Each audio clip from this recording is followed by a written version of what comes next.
With a broad smile and a fulsome handshake, Hamas leader Ismael Haniyeh greets officials in the Iranian parliament, here posing for pictures at the inauguration of the country's new president. One of the last things he would ever do. He toured an exhibition in the capital, Tehran, and gave a short interview, speaking of his honor and pride as a member of the resistance. A few hours later, the political chief of Hamas was dead. In the early hours of the morning, Ismael Haniyeh's residence in Tehran was hit, says the newsreader. The cause and dimensions of this incident are under investigation. But it didn't take long to point the finger. Israel blamed immediately by the Iranian government and these protesters in Tehran. The Israelis haven't commented officially, but they've carried out such assassinations in the past.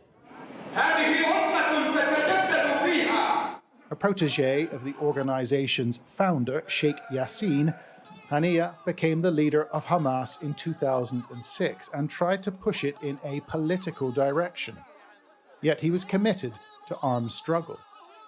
Designated a terrorist by the Americans in 2018, the International Criminal Court also sought a warrant for his arrest. But many saw him as pragmatic, even moderate, as he tried to negotiate a ceasefire with Israel. Here he learns that an Israeli airstrike had killed 3 of his adult children, the news relayed by phone. May God have mercy on them. May God have mercy on them, he says. In the West Bank, hundreds of Palestinians took to the streets in a series of noisy protests, here hoisting the green flag of Hamas. Such protests are rare in a territory governed by their rivals from Fatah. In Hebron, they held Haniyeh's picture aloft before the skirmishes began with Israeli forces. Politicians said the assassination would serve to energize the Palestinian cause.